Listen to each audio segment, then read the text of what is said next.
what I have to stress to you, this is not in the bag. The government, the Westminster government has not decided. But we are taking it very seriously, and obviously I'm personally an enthusiast. I won't be pushing this as far. Does the Northern Ireland Assembly actually have the power to do that, or does it have to come out of Westminster? No, you can't. It's very clear. No, absolutely not. This is a Westminster competence, so it has to be devolved to the Northern Ireland Assembly. Once it's there, the three Azores criteria are: one is complete responsibility for a demarcated geographical area. So Westminster at the moment does the whole of the UK.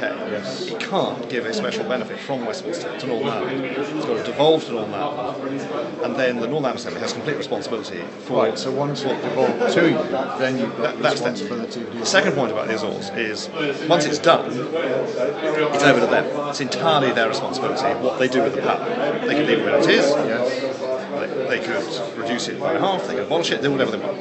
But there's no interference from the central government. And then the third point, which we just been over, is that once it's devolved, and if there is a reduction, there can't be any compensation from the central government. So those are the three criteria. So obviously, I personally think what we're proposing conforms to all that. But there's quite a lot to work out, and this is going to take several months to go through.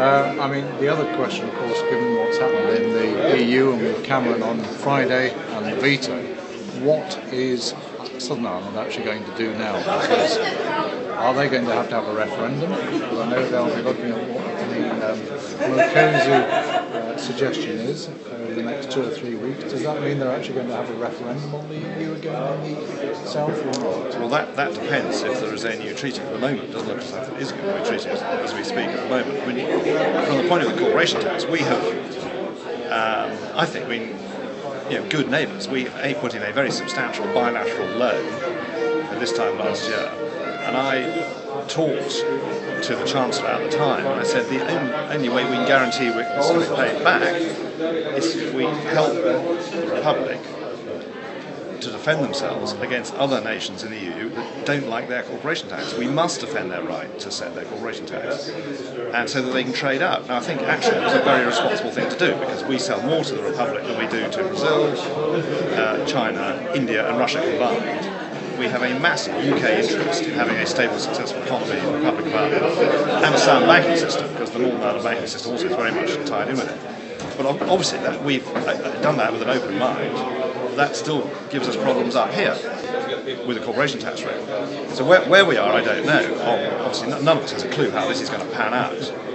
But I would have thought it's very much in the Republic of Ireland's interest, regardless of what happens on the US, just to really defend like tigers this power to set their own corporation tax. I mean, the head of the IDA called it a cornerstone of their policy. Well, I mean, if you look at what they've actually managed to attract when it was the tiger economy, going back 4, 5, 6 years ago, you've got all that investment coming in, you've got foreign but it still is multinationals coming in, everybody's coming in for the infrastructure and everything else. It makes sense. Northern Ireland, though, has to really follow that, I would have thought, which is where you're obviously coming from and where we're supporting. Well, they have done incredibly well bringing in new industries. I mean, here, of course, there would be, I think, a major impact on indigenous business. Yes. In Northern Ireland, we have got some absolutely tremendous world-class businesses. We just haven't got enough of them. Yes.